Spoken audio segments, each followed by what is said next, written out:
Hey all, it's Dan back with another quick graphic novel review. This time we're reviewing The Borden Tragedy by Rick Geary.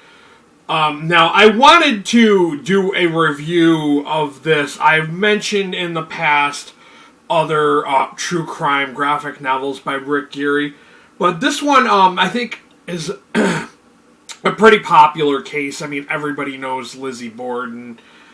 And the reason why I wanted to share this one was that the author, his source for the information was from a contemporary of Lizzie Borden. This was someone who was an acquaintance of hers who had written down the details. Like, she kind of did her own detective work around the time that the murders had occurred. And there were a lot of details it mentioned in this. Like, the author is unknown. Like, the name of the author has been lost to time. And, you know, the author used this written document to illustrate the Borden tragedy. And it makes me kind of question the whole thing all over again.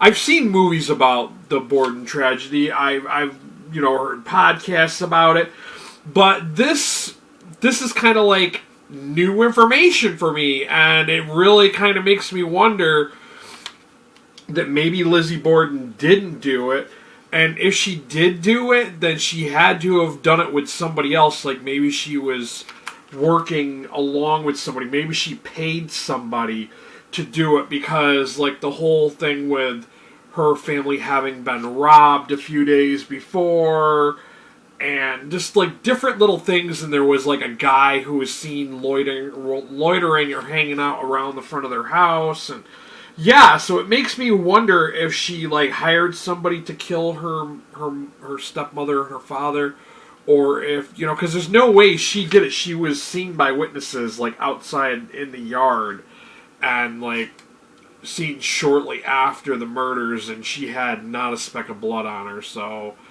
it really makes you wonder. But yeah, I found this to be very interesting. I did rate this 4 out of 5 stars on Goodreads. If you're into true crime, especially the Lizzie Borden case, then you definitely should check this out, because like I said, there's a lot of new information that I had never heard of, and it really gives you a whole different take on the case, because this is coming from somebody who actually knew the person. It's not just like, details that somebody's rehashing, like the telephone game where somebody gets something and then it gets turned into something else by the time it gets passed along. Well, this is like firsthand, well, almost firsthand, because it's somebody who lived in the town and all that and did their own detective work.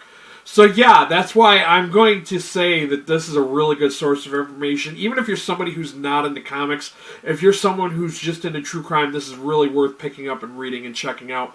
I will have a link to Amazon down below for you to pick up a copy of this for yourselves. For those of you who live outside the U.S., I do have a book depository link. They offer free worldwide shipping. They offer the same great discounts as Amazon. That's all I got for you guys. I wanted to keep this brief and short. It is a very small book, because it's, it only goes over just like a very minimal amount of information, but there's a lot of stuff I'd never heard of, so it's worth checking out. That's all I got for you guys. Till next time, later.